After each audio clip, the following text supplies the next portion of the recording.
Welcome everyone to another episode for the Powerful Men's Group. This week I've got Jason Goldberg with me. I'm really excited. Jason is someone that I met just over a year ago. He's a coach, public speaker. I mean, he's done a ton of cool stuff. I won't be able to go through all of his bio, but one thing actually I want to ask you, did you really open for the Wu-Tang Clan? Is that true? Yeah. Everybody thinks because I'm like a joker that's like something I just threw in there for fun. So I always have to explain that. Yes, that is absolutely positively true. So, incredible guy, very, very funny. I'm looking forward to this interview. Also someone that I see as incredibly powerful. And I just want to start off with that actually, because, something from your own life. I know that one thing that you did, and I know it's been an inspiration to other people, is, you're a coach now and you're a speaker, but one of the things you talk about is, you really had a massive transformation in your life, physically and emotionally. Like, what went on with you? What happened? Yeah. Well, especially it's really relevant, I think, in the context of what we're talking about and a powerful men's group is that going way back, I was raised by a single mother as an only child. So immediately when you tell me that we're going to be talking about, in a powerful men's group, I immediately flash back to then and even now where I'm not exactly sure what a powerful man looks like. Like that's something I've always been on the lookout for because I was raised around such feminine energy. And so not only was I raised by a single mother as an only child, my mother was a beautician. She worked in a salon for, basically my entire life. And so I was in a salon environment all my life. So I was around every ethnicity and sexual orientation and typically a lot of feminine energy. And so for me, like, the new masculine or just masculine in general or being a powerful man has always been kind of a confusing thing. So I'm looking forward to this conversation. So I was raised in that environment, single mother, only child, a lot of feminine energy, which has been great because it allowed me in my younger years to develop a lot of empathy and the ability to connect with people, especially women. Of course, I was also a fat kid growing up. So I connected with women as friends only, like friend zone and me were like besties. Anytime a girl would talk to me and I was like, oh my God, she's interested in me. She'd say, hey, what's up with your buddy Joe? Is he single? And I'm like, Joe, you son of what about me? So I was like a mannequin down there. Like there was nothing there. I was just like a Ken doll. There was nothing going on down there when it happened to be with women. So that was always a struggle for me. So being super overweight, my entire life, I developed a lot of this comedic prowess and the ability to be empathetic and all these things kind of as a protection mechanism and kind of to feel like I had some worthiness in the world. Because when you feel really unattractive and you're being picked on and all these things, it's very hard to feel like you have anything to offer the world. And so I cultivated these skills as a security blanket maybe back then, but now they really serve me in the work I do. So I'm grateful for those struggles. But as you said, I did eventually go through a major physical transformation. At my highest weight back in 2008, 2009, in my late 20s, I was 332 pounds, which I think I spoke to somebody else in the UK. I think that's like 23 stone. Wow. Okay. So there you go. See, nobody in the UK cares when I say 332 pounds. I say 23 stone. They go, wow, what a fat ass. So I was very big. And then on top of that, it's like, that was the physical weight I was carrying around, but that was nothing compared to the other types of weight I was carrying, right? The emotional weight, the spiritual weight, the financial weight, the mental weight, just all these other weights that were really weighing me down to the point where even when I went through the physical transformation of losing 130 pounds, which I don't readily have the stone equivalent available to me, but losing, half my body weight, I still had a lot of work to do to overcome these other forms of weight that I was holding on to. So that's kind of the basis for my story. I don't know where you want to go from there or if anything there resonates or doesn't, but that's kind of the initial story of my life. Yeah, no, before we started recording, what you said is, and you kind of said it again, was you don't really know what it is to be a powerful man. And what I love is that everyone that I'm interviewing kind of brings their own take to it, and that this is going to be a little bit of an exploration, the whole series of, well, as men, what does it mean to be powerful to us? Yeah, absolutely. And for me, what I hear from your story is, even though you weren't sure what it is, and we kind of got this image sometimes of like, big and strong and certain behaviors, that what I hear is you actually just accomplished something, which was I'm guessing not the easiest thing for you to do. No, Yeah, not at all. And I love that. And my thing is when I say I don't know what a powerful man is, I think what I'm really saying is I don't know what is expected of me as a powerful man. I know that I feel like a powerful man when I am rooted in the connection that I have to my feminine energy, to be able to support my wife when she's having a hard time, but also to bring out my masculine energy when something decisive needs to happen in my life or my business. And really being able to balance those two things, not going to one side where I'm weak and frail and everything shakes me, which is not necessarily a feminine quality, that's just a weak quality. And not going to the other side where I'm super macho.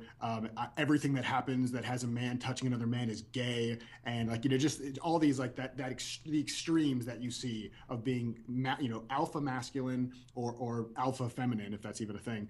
And really instead just saying that I can integrate both of these types of energy. I can tap into things as needed, and that to me makes me a powerful man, that I can kind of float back and forth even if my natural inclination is more to the feminine energy, which is more nurturing and maybe more gentle. I can still call on the masculine energy when I need it, and I'm okay with that. I don't need to be more masculine to prove myself to the macho guys, and I don't need to be more feminine to prove myself to the spiritual woo-woo people. I can just be who I am.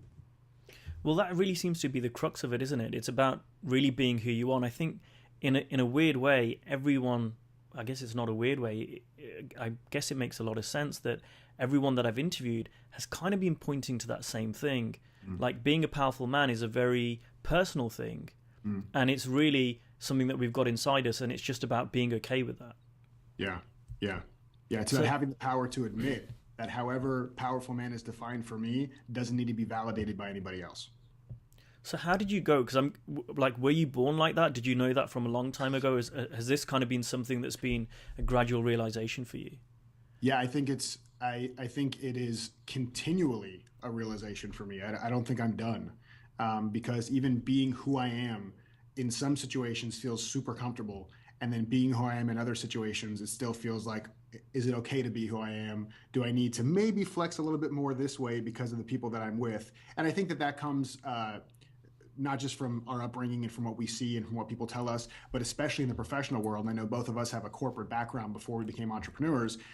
It's very much about, at least it was in my career in IT, it was very much about impression management, right? How can I manage people's impressions of me? How can I show up in a way that will have them like me, accept me, approve of me, buy from me, hire me, promote me, love me? It was all about me showing up in a way that would manage their impressions, which is effing exhausting to constantly be trying to manage people's impressions. And I'd love to say that went away and I don't try to manage people's impressions anymore, but the truth is it's still there. The difference now is that I recognize when it's happening. I recognize that nobody's forcing me to shift and change and be this person that wants to be approved of and accepted by somebody else. I know that it's me choosing to do that in the moment. And B, I don't beat myself up for that. This is not something where I have to sit there and say, God, you're such an idiot. Why couldn't you just live your message and be a self-leader and show up as who you are without worrying about what people think? I don't need to beat myself up for that. I can use it as a data point and say, oh, there was an opportunity that I could have done this and I didn't. Great thing to welcome and be aware of for the next time I'm in a similar situation. So that's kind of the difference. It still comes up. I just manage it differently. We kind of like skipped through a little bit of your bio as well, and Yeah. I want people really to get a sense of who you are, because you've talked about things that you had a physical transformation. You talked about you still don't, you get it, you're working your way through, but you've done some really cool stuff. Like you work and have worked with some really powerful people, right? All the way from CEOs through to kind of sports people.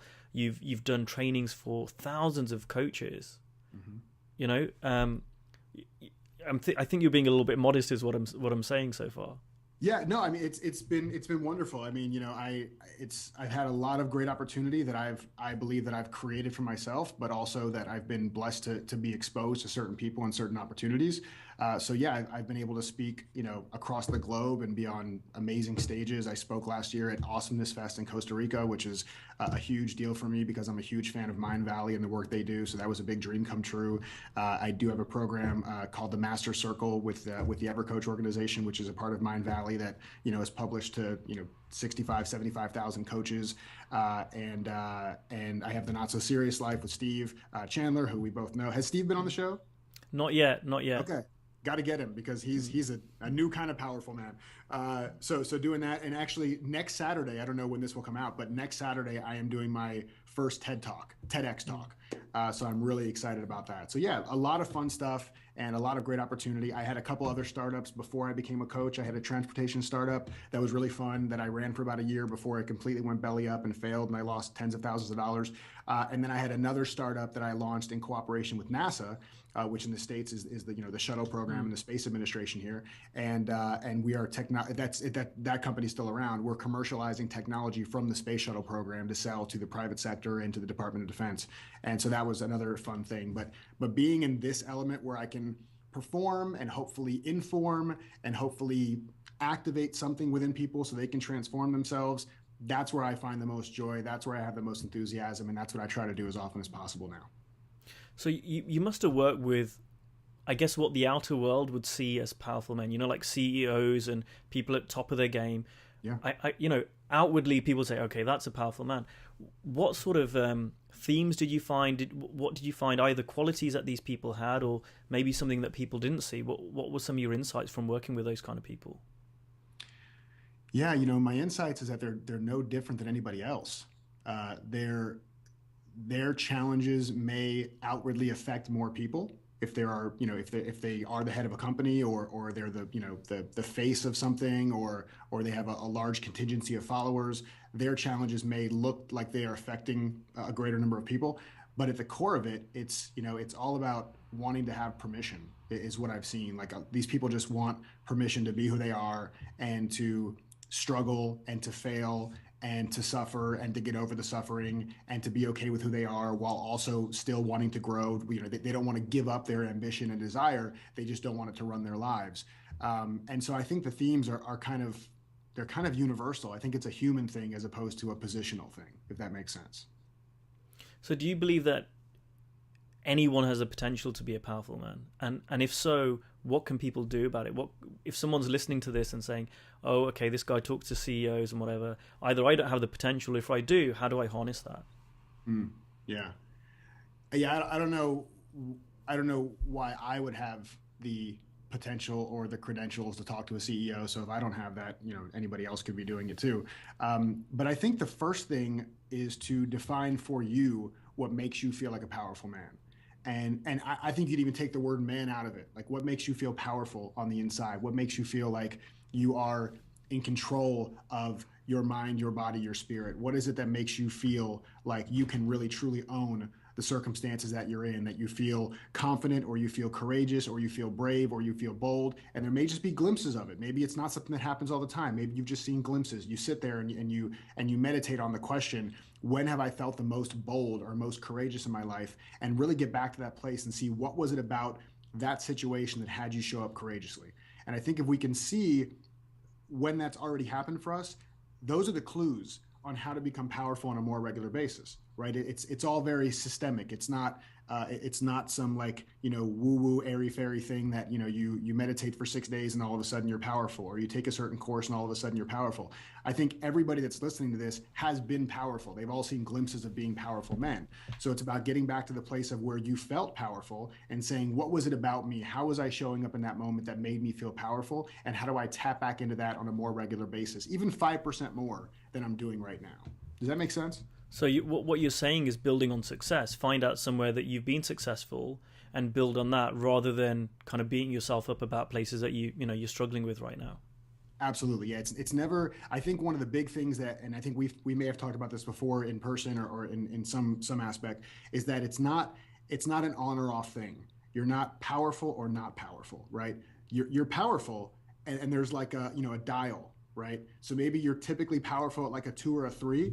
But there's some place in your life that you've been powerful at a 7 or an 8 on a scale of 1 to 10. And so all of that ability to be powerful, all of your ability to be successful, it's all transferable. It's all portable. It's all pick-upable and movable to something else. So if we can look back and find the clues in our past successes of when we were powerful, that can be transitioned over to anything else that we want to be powerful in.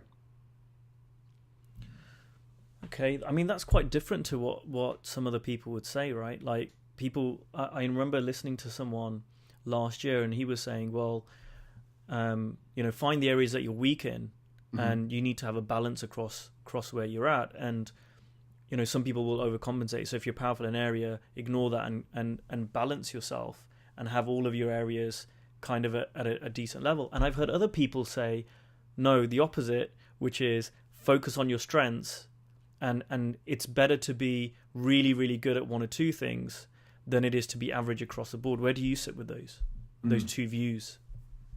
Okay, so two things come to mind when you say that. The first thing is I remember this sailboat analogy. If you're in a sailboat and there are a couple holes that are in the sailboat and water's coming in, you can think of those as your weaknesses. And if you were able to plug up all those weaknesses, that's great, the water's not coming in the boat anymore, but you're not actually moving anywhere. Whereas if you focus on the sails and you adjust the sails, you can start moving forward. And sometimes the water coming in won't come in as fast because now you're moving forward. And if it does keep coming in, then you can start directing some attention to plugging those holes. But it's not all of my focus of plugging the holes, because then I'm just sitting here in the standing water with no more weaknesses. Wonderful. But what does that mean? So that's kind of the first thing. The second thing, though, that's like a logical maybe picture of what that looks like. But what's even truer for me is that none of those models are absolute, right? So it's really whatever works for you. And the key for me in that moment is, which of those methods or approaches brings stress into my life, and which of them brings more peace into my life? And so if I'm focusing on my weaknesses and it makes me feel excited because I'm saying, this is so cool, it's so cool to see how I can grow through these weaknesses, this brings me so much excitement and power, great, go for that. But if focusing on your weaknesses brings nothing but stress and anxiety and despair and heaviness, unless you want to feel that way, I wouldn't see why that would be an effective use of your time and energy. Does that make sense? Yeah, it's and I think as well, well, would you say that also there's no rules with this? It's about, right, for someone listening to this, they might have built a certain strength, and for them it's time to look at a weakness and or critical weaknesses. There might be some areas that they're really falling down in. And I know, for example, they're men who really do well in their careers and their work, but they're overlooking their relationships, typically. But for someone else, it might be, they're leading what I've heard some people say, lives of quiet desperation. That they're doing everything right. They've got everything. They've got the job. They've got the wife and the house and the beautiful kids, and they're not feeling fulfilled. And for them, it's about taking a stand and going out in a certain direction. But what I'm hearing you say is, you and I can't tell people what to do. right. But there's probably like I don't know. What I see, I'd love to hear your view. What I see is that there's probably a small voice in you. You kind of always know what's the next step for you. At least that's what I found for me. Do you find that too, that we all know what is our next step, what we need to do next? Yeah, I think the majority of the time, I know. I was just having this conversation with my wife this morning. I was telling her, I was going over and over in my head, there's this thing that I want to do, and I don't know the next step. That was what I was saying. I don't know what to do next. I keep turning it over and over in my head, but I don't actually know what to do. And she's great about knowing. We have an agreement in our relationship. This is something that I think is powerful about our relationship, because as a coach, we're so good at giving people advice and coaching them when they don't want it. And I learned that early on in my relationship and early on as a coach, that that's not the most effective way to be. So we have this sometimes unspoken, sometimes spoken agreement between us that anytime either of us has a challenge or an issue we bring to the other one, we have three options.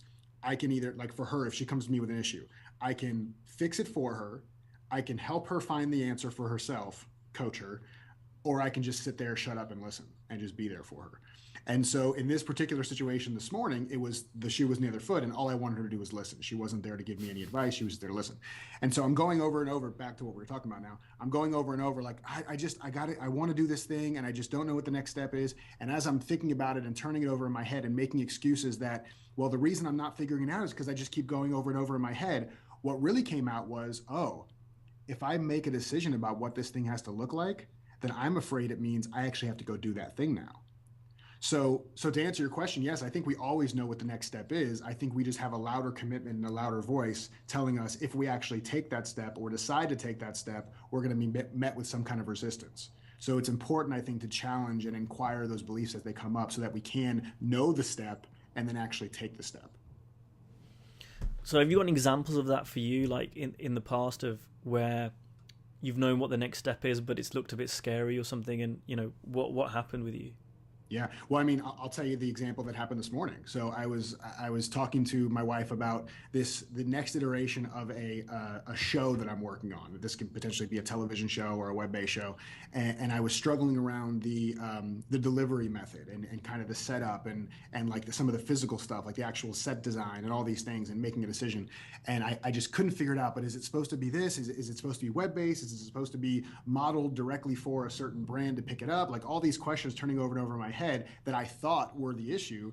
And as I kind of just talked it out, I realized, oh, no, the issue is that if I make a decision on that, now I have to commit to actually carrying out that vision.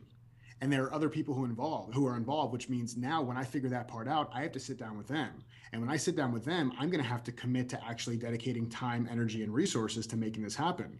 And then once I dedicate those time, energy, and resources to making it happen, how am I going to juggle all the other things I have going with coaching and speaking and all these other things? So I absolutely knew what the next step was. The next step was just to make a decision about how this is going to work, is to execute. And then realizing that all the real fears were the things that I thought were coming after that were going to cause me stress. So that, I mean, to me, that was an awakening moment this morning, just recognizing that what I thought was the issue was not actually the issue. Yeah, that's isn't that always the way? you know? Yeah. Yeah. I mean, I'm a huge fan of Byron Katie's work. And as you probably know, there's a lot of overlap with 3Ps and Byron Katie kind of stuff. And there's, all kinds of overlap in there. But I mean, I do her, the work multiple times per week. Anytime a stressful thought comes up for me, I put it on my phone. I have a note on my phone that I just constantly keep stressful thoughts as they come up. And I'll go through and do the work. And it may be 5 or 10 minutes. And I realized, like, wow, I'm so much more open when I really get to the truth of what's happening as opposed to the story that I've attached to it. So for people who don't know what the work is, could you, we don't need to go into a lot of detail, but what are the 4 questions at least? What are the 4 questions you ask yourself, which you've got from Byron Katie? Sure. So in a very quick, brief thing, the work is about getting back to reality. The work is about undoing a story that we've created for ourselves about what things mean and what things are happening and why they're happening or why they should or shouldn't be happening, all the resistance we have to what's actually happening in the world and the story that we make about what's happening in the world. It's a way for us to inquire and challenge how true those beliefs are, as a way not for us to drop the thought, but to have the belief drop us, to have the belief release us because it's no longer true. So the 4 questions that you ask as a part of the work, the first one is it true? So, right, I have this belief. If I make a commitment to doing this show a certain way, I'm not going to have enough time to follow through, right? So let's say that's a belief that I'm working with. First question is it true, right? And in my head, I say, yeah, it is true, actually. Yeah, I don't have time. So you go to the second question. The second question is, can you be absolutely certain that it's true? And there's more to this, but even in that moment, even without reading anything else, if someone asks you, I know you said you're sure about that, but can you absolutely be completely 100% certain that that's the case? That typically brings up some doubt in people's minds. And so the answer may be yes, or it may be no. Either way, you move on to the third question. The third question is, how do you feel? How do you show up? How do you react? What images do you see? What do you feel inside your body when you believe that thought? Right? So I believe this thought about, that I'm not going to have time or whatever. What does that bring up for me? Is it stressful thoughts or is it peaceful thoughts? And how do I feel? How do I treat myself? How do I treat others in that situation? And then the fourth question is, to kind of undo that a little bit, is who would you be without that story? If I was in that exact same situation, thinking about doing this show, thinking about getting out there and executing on this vision, and I did not have this belief, I could not think the thought, if I commit to this, I'm not going to have time. If I could no longer think that thought, what would change? How would I show up differently? How would I feel? And so you go through those 4 questions, which really just, we're going through it very quickly, but it really does help to start undoing some of the hold that this belief has on you. And then the last part of it is to go into turnarounds. And the turnarounds are basically you taking the statement you originally made, this belief that you had, and turning it around to yourself, turning it around to the other, meaning another person if it's about somebody else, and turning around to the opposite. So for me, as an example, the opposite of if I commit to this thing, I won't have time. The turnaround of that may be if I commit to this thing, I will have time, right? Which sounds ridiculous. Well, what are you talking about? You just said your belief is that you won't have time. The key here is to look at what the opposite is and find 3 genuine examples of how that could be just as true, if not truer, than the original belief you had. So the goal of the work here, you don't ever go into the work with a motive that says, this is the outcome I want, because then you're tainting the process. It's really meant to be kind of a meditation. The end goal is just to see, are there other interpretations? Are there other explanations? Are there other stories that could be just as true, if not truer, than the one you've been believing? Because once you see that the thing you've been believing is not an absolute truth, it starts to let go of you. You start to get more free. And from that peaceful, purposeful, calm, relaxed place, you can create things so much more effortlessly than you would if you were doing it from a place of wanting to avoid or being stressed or feeling like things are heavy. Does that make sense? Yeah, and I know that Byron Katie gives a lot of stuff away for free on her website. So if people are interested in this, and that's a very quick overview, go and check out her website. There is a ton of content there. She gives absolutely everything away for free, and I know a lot of people have been really helped by it. I don't tend to use it too much myself. I have used elements of it, but I know it's been helpful. So if that speaks to you, then do go and check that out. Yeah, definitely. So how are you going to show up powerfully in the future?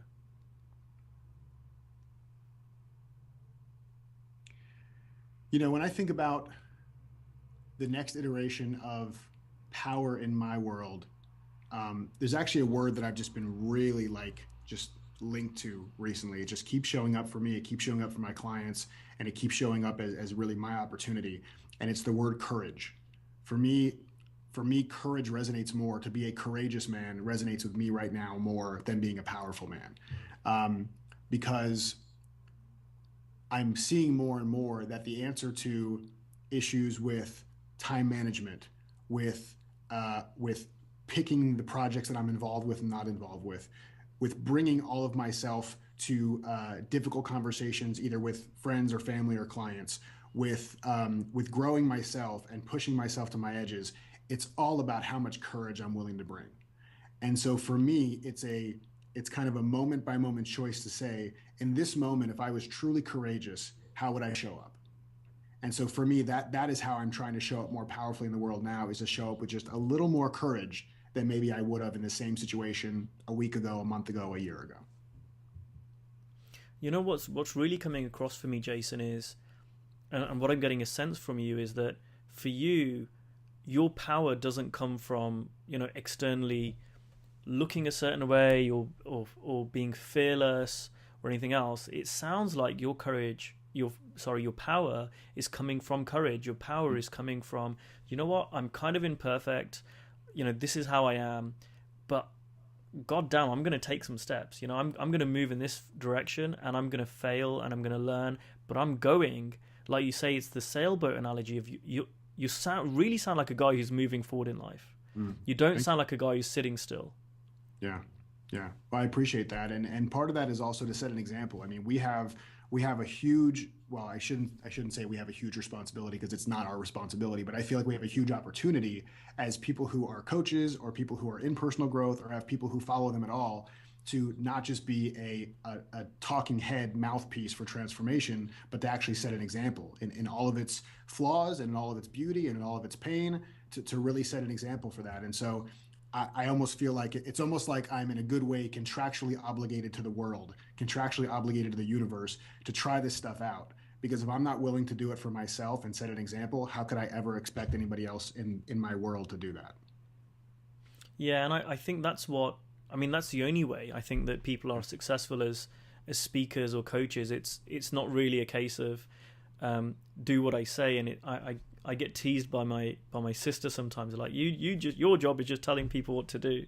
Oof. and it doesn't work like that. You're right. You've got to walk your talk, and it sounds like you're someone who, and I know you do that. You do push yourself. Right, as much as I can, right? And so there are moments where I don't. And the distinction, the main thing that I speak on, and a lot of my coaching revolves around, and my writing, it's all around this concept that I call self-leadership. And it's not called leadership for a reason. It's called self-leadership. I actually don't believe that you can lead anybody else. I believe that you can only lead yourself. And self-leadership cannot be bestowed upon you. I can't tap a sword on your shoulders, Ankush, and make you a self-leader. Like, it's something that is cultivated from the inside out. And I feel like the more often we can choose moment by moment to be a self-leader and to allow that courage to come from within and to take those steps that we want to take to create what it is we want to create, instead of being the opposite, which I believe is a prisoner of your circumstance, the more often we can choose that, the more effective and the more fulfilling our lives are. Does it mean you're going to choose 100% of the time? I don't know. For me, it's no. Like I don't choose being a self-leader 100% of the time, but I know that the more often I do choose it, the more effective my life seems to work. So is this just about awareness? Is it about, like, even at this level, the most basic level, it's being aware that there is a choice, that you can lead yourself, and it's that continuing awareness to make more mindful choices, which then kind of take you down the path? Yeah, absolutely. Well, so awareness is so key. Nathaniel Brandon, who I know you're familiar with because Steve Chandler's introduced, or I know he's introduced him to me. I'm assuming he's introduced him to you as well. And he says you can't leave a place you've never been, right? You can't leave a place you've never been. So awareness is super, super key. And awareness is great. And sometimes for people I'm working with that are really like, they show up as a prisoner very often, their default is to be a prisoner, which was what mine was for the first 30 years of my life, to just react to everything that happened around me and just to flip out and be angry and upset all the time. Sometimes just the awareness piece is enough. Like even if they yell and they blow up and they punch a hole in the wall, which is what I used to do as a teenager. When I get mad, I'd punch a hole in the wall. To be able to stop in that moment and say, I just punched a hole in the wall because I'm misunderstanding the fundamental truths about life. I don't have to know how to change it. I'm not even exactly sure what those truths are. I'm not sure exactly what thinking led me to punch a hole in the wall. But if I can slow down enough in that moment after I punch the wall to say, that was a choice, that is an amazing first step on the path to realizing that you have the ability to respond differently. You have the ability to interpret things going on differently. You have the ability to really inquire into the thoughts that are running your system purposefully, and then choosing to do something different. It's a fantastic segue into doing those things, which is where the real transformation comes from, at least in my experience. Right, absolutely. And, as you're saying that, I'm so resonating with what you're saying, because for most of my teenage life, that was a big thing. I didn't realize I had a choice. It was like I would do stuff and then I'd beat myself up about, like, why did you say that? Why did you do that? Or I wish I could have had a witty response to those people. I always had a great response, after the fact. And, I don't know when this happened, but you're right. That moment that you realize you have a choice is so empowering. Because if you don't, like, oh, you've got an excuse. Oh, well, my personality is like this, or I always do stupid stuff, or I'm not that kind of person. You're kind of taking away all of the power from yourself. But realizing you have a choice, even if it's like, don't get me wrong, I don't see I have a choice all the time. Sometimes I react, I do stuff. But like you say, even after that, realizing, okay, I've got a choice now how to carry on, how to react, or how to act. Right. Yeah. For me, at least, it's been incredibly empowering. Yeah, it is. The best opportunity to step into self-leadership is right after you've had a prisoner moment, because you can see the stark contrast. You can see when you punch your hand through the wall that you feel stressed and you feel anxious, and you say, what would have been an interpretation, what would have been an action I would have taken that wouldn't have had me feeling so stressful and so anxious? And you have such a contrast because it's so fresh in your mind. I know exactly how this feels. What would have been the other option for me? So when you have a prisoner moment, that's the perfect time to then run some game film and say, what would a self-leader have done in that moment? Doesn't mean I'm going to do that in the next moment, but it's good to know that there was another option, even if I didn't choose it. What do you mean by prisoner moment? So a prisoner moment, so my distinction is that in any given moment, we can either be a self-leader where, we own our energy, we own our spirit, we own our thinking, we own our actions, we own our behavior, we own our interpretation, we use life, we use our creative energy for the greatest good of ourselves and the universe. And the other side of that is to be a prisoner of circumstance, a prisoner of what people say to you, a prisoner of situations and people and things, and always being in the mode of needing to mold and manipulate and modify the things outside of you in order to feel a different way inside of you. And so when I have a prisoner moment where I punch a hole in the wall, it's because I had a fundamental misunderstanding that based on what I was believing in that moment, punching a hole in the wall seemed like a good decision.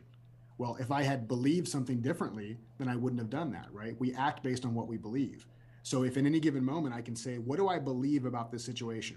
I can be a prisoner and say, I'm pissed off, and so punching a hole in the wall is the exact thing I should do, versus being a self-leader that says, what else is possible here? What other interpretation? Let me slow down. And before I put my hand through this wall, what way could I take responsibility for this? What way could I really truly own this situation and see what I can cultivate from the inside out that would have me not feeling so much stress and so much anxiety and the need to punch a hole through a wall? Let's zoom out a second, and Yeah. we've been talking a lot on individual basis and what people can get out of this. And I know we touched on this before we started recording, that you said there's an interesting shift, there's an interesting thing happening with kind of masculine energy, with dynamics of male and female. What I mean, this is just going to be our view. We can't speak for what's really happening in the world. Sure. We're just going to have our perspectives. But what do you see happening in the world right now with regards to masculine energy, with how men see themselves? And there seem to be a lot of cultural shifts over the last decades and recent years. Yeah, absolutely. I feel like what I'm seeing, and this is not work that I've done. Well, I've done some of this work actually, now that I think about it, but I haven't done all of this work or a lot of this work. But I see that there are a couple or several different camps when it comes to practitioners who are helping people to step more into their masculinity. And the two that I can think of off the top of my head, without naming any names, is there are the practitioners who are focusing on really having men go deep into the understanding of who they are and their shadow selves and things that may be holding them back from tapping into their true masculine force in kind of a more deep, loving way. And then there's another side that may be doing the exact same work, but is presented as stop. How much cursing? Am I allowed to curse? I'll bleep it out. It's fine. Okay. So stop it. Man up. Stop being a grow some balls and go out there and be a man. And there are people that are gravitating to both of those things because, again, they believe that whatever that is what's missing for them. And that's fine. I don't know which of those answers is right or if there's another way. All I know is that my entire life, I've been around, men in a lot of situations where I didn't feel masculine enough. Right. I didn't, because I was empathetic, because I was the guy that would be in a group of guys and he'd be like, hey, can I get you guys a drink? Like, is everybody okay? Like, just checking in with people. Is anybody hungry? Should I order a pizza? And that was something where you would get made fun of. And I've actually even been shamed by people that I considered friends for telling me that I was leaning too much on my feminine. And when I would have an argument with them, they say, that's your feminine talking. You're being like a little bitch. And it's that like constant.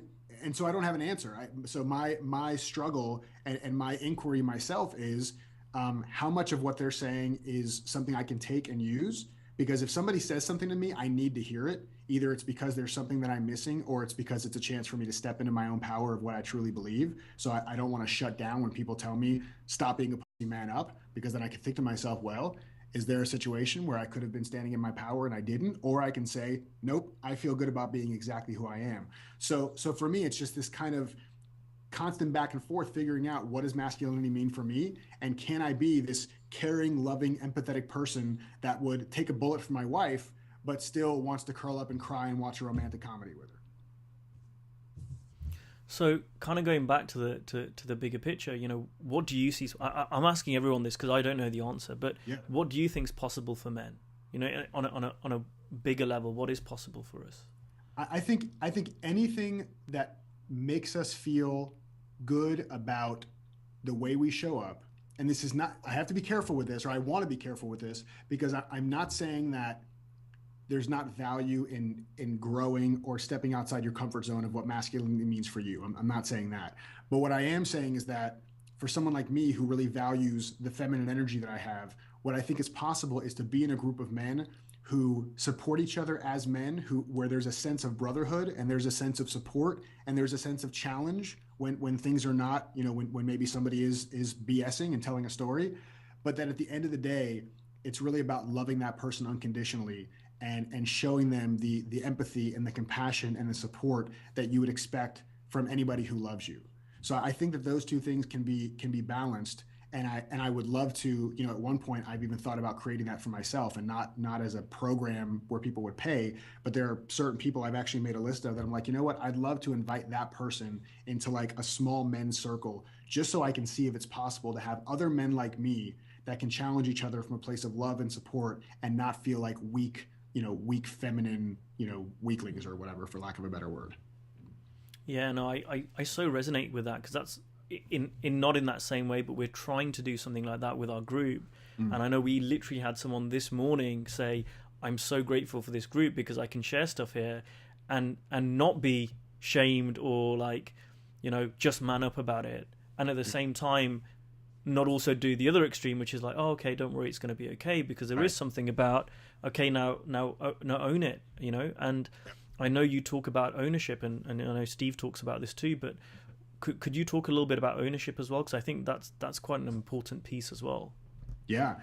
So yeah, for me, that goes back to self-leadership, right? I mean, that's, you know, that's really kind of my goal, and everything that I'm doing in my life is to show up as a self-leader as much as possible. And so self-leadership and masculinity for me is I think, as I'm just kind of thinking this through as we're talking about it, because I've never really talked about this before, self-leadership and masculinity to me means being open to explore the possibilities of what else masculinity can mean in my life, while also owning the gifts and the superpowers that I have, regardless if they come from feminine or masculine energy. So it's growing without the need to fix myself, right? It's seeing what else is possible, but not as a fix, just as a way to flourish and to continue growing because I get to, not because I have to. Does that resonate? Does that make sense to you? So it does.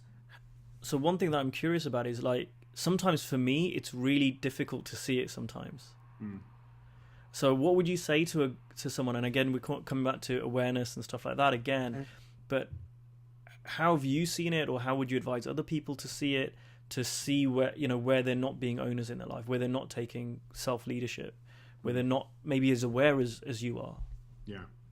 I think that the gauge for this, and I think this probably, there's maybe some 3Ps overlap here too, but you know, your feelings are like the greatest early detection system in the world, right? They're like, you know, they come on the news and they say, you know, hurricane watch or tornado watch, and it's the early indicator, so you can figure out what's going on and protect yourself.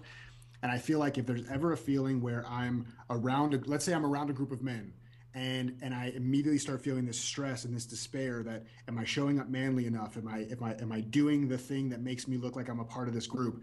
Those stressful feelings are an indicator that I'm in prisoner mode, right? Because if I was in self-leader mode, I would say, okay, this is what I'm feeling in this moment, and that's okay. I'm glad that my feelings told me that. What are the thoughts that I'm creating? What are the stories that I'm believing in this moment that tell me I should be a different way? And to me, that's the shift. Giving in to the things that are happening in that moment versus challenging the things that are going on in that moment is the shift from prisoner to self-leader.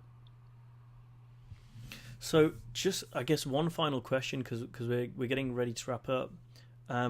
What legacy do you want to leave on the planet? What legacy do I want to leave on the planet? So I have. So typically, when I'm on Skype calls, I do it. Did you ever watch the TV show Scrubs? Yeah. Okay. So Zach Braff, anytime he's like thinking and he goes into daydream mode, he kind of like looks up to the side. And I realize I do that too, especially on coaching sessions. So I'm always afraid that my clients think that I'm like looking at somebody or I'm distracted. There's no windows in front of me. So like I'm just looking, kind of processing and thinking. So this time when you asked that question, I did that, but I actually saw there's a piece of paper that I have taped up on the wall here. And it says my why.